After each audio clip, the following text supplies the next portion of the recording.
I am in beaver country. So I took the trail that connects Andrew Mountain Park in Naugatuck to Naugatuck State Forest.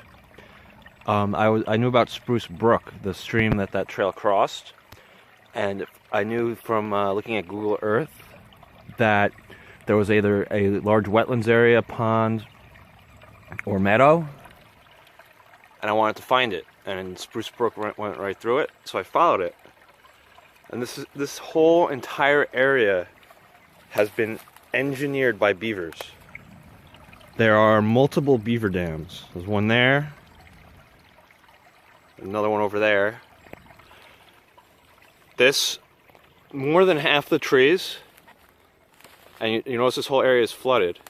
More than half the trees in this area have been felled by beavers. The other ones may have fallen just from being waterlogged due to the beavers' activity. What I find interesting is how remote and isolated this area is. And I think the beavers are a part of that. This meadow is not accessible, particularly accessible by people, except for me, of course, because much of the surrounding forest is so flooded as a result of the behavior of the beavers.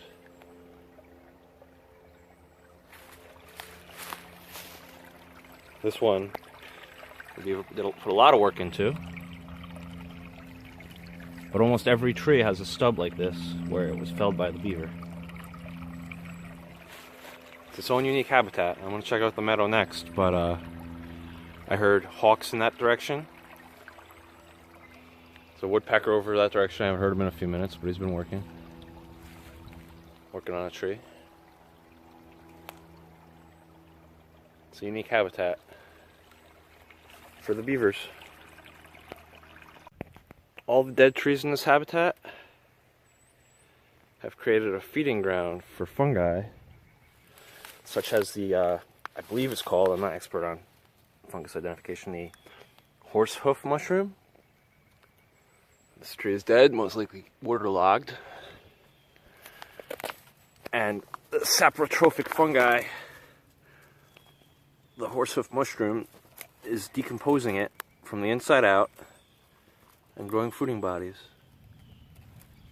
to continue its species. It's a very tough mushroom. It's like almost the consistency of wood itself, but its mycelium is growing through the entire structure of the lignin of the tree and digesting it. External digestion. It's secreting enzymes into the wood itself, breaking it down, and then absorbing the digested food. There are many other kinds of fungi here as well, hard at work.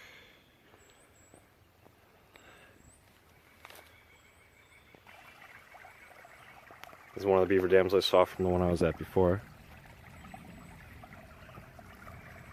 It's amazing the amount of work they put into it. Here we have another beaver dam just up from that one. What this place was like before the beavers went to work, I don't know. They may have created this meadow itself, which I'm getting closer and closer to. This one may be the turkey tail fungus. It's making short work of this tree stump, where a beaver put in a lot of work.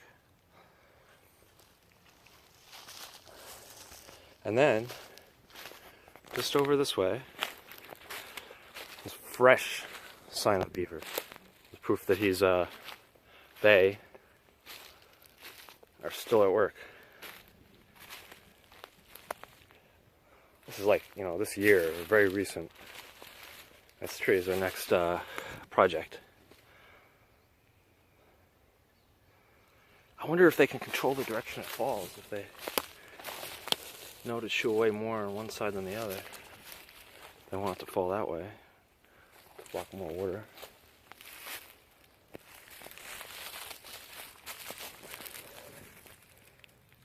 Making wood chips.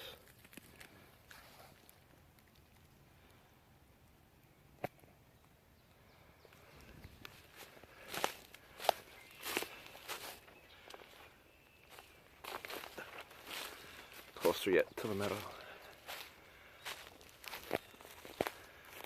As I thought, it's a wet meadow, wetlands meadow. The water goes right into the grass. And the beavers have been at work all the way up to here. This one's kind of a beaver fail. Got stuck on the tree. They've been at work for years. And they engineered a meadow.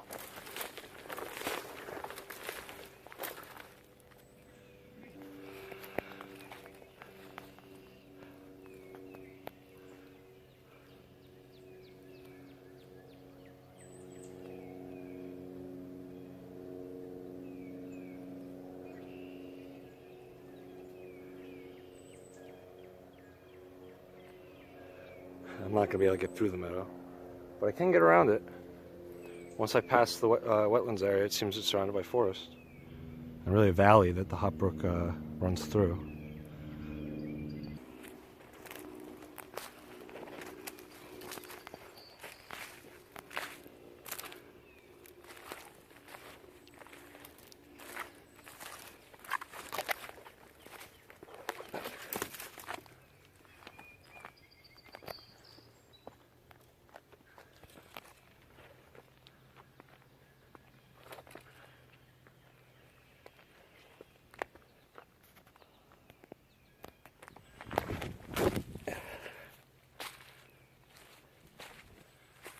See the hill of the valley.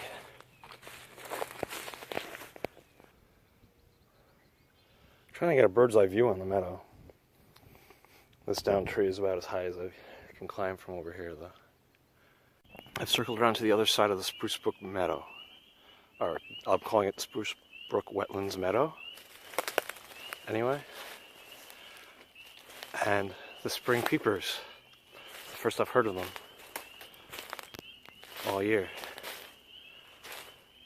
And they're very active here. Almost seems like they just started. This is it for the year. It's just like, it's finally warm enough to start.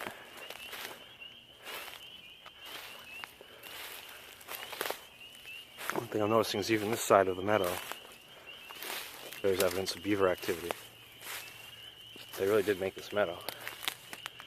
If they keep it up on the other side, they might turn this into a pond. And that would be cool.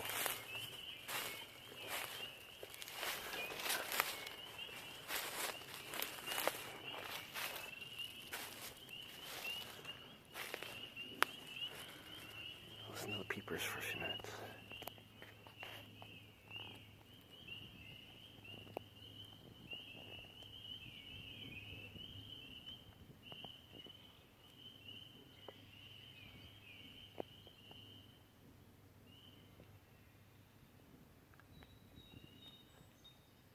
Suddenly they stopped. Oh.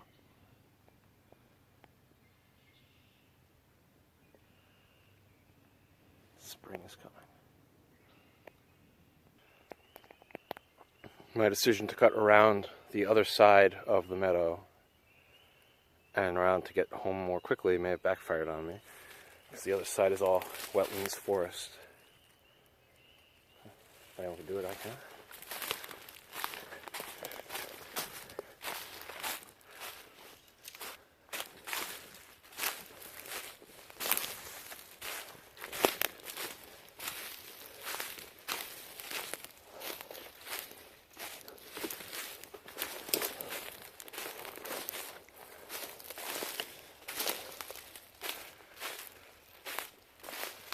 Past the wetlands area and the one of the major fields for Andrew Mountain Park should be a few hundred feet in that direction.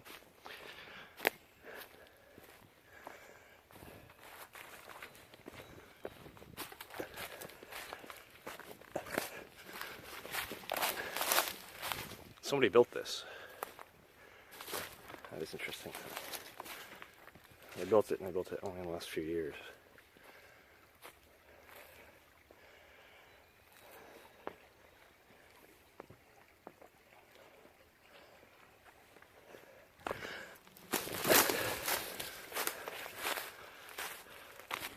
A lot of conifers on this side of the meadow.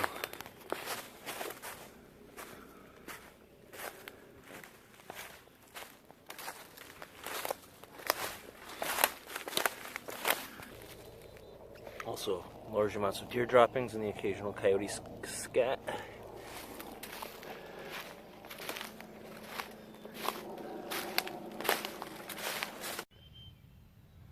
Grass is 15 feet tall growing out of this wetlands. Coniferous forest over there, while most deciduous trees don't like this water-sogged ground. Coniferous forests love it.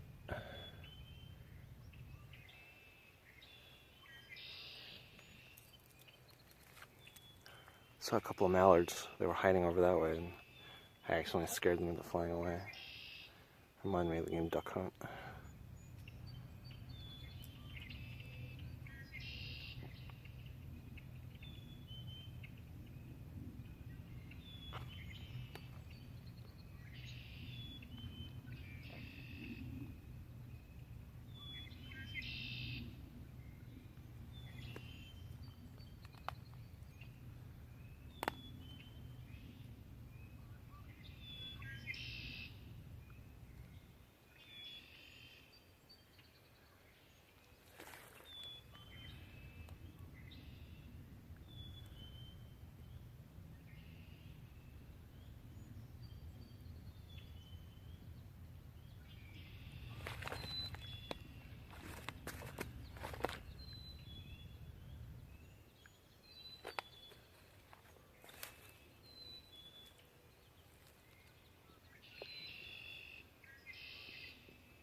This is a horsehoof fungus, and I think that may be turkey tail.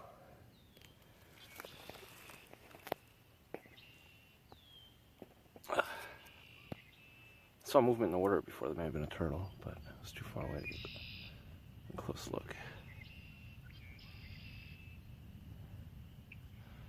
Still, this is a really cool habitat. It's nice to be somewhere where people are not.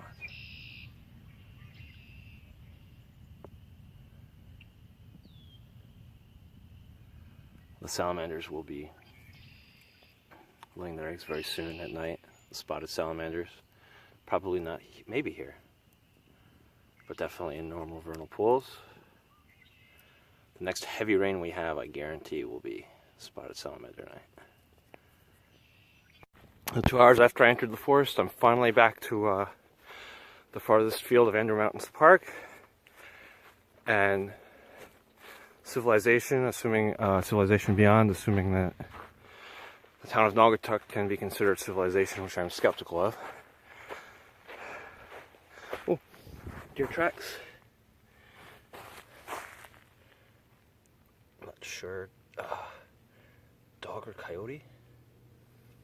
I don't know, it's big.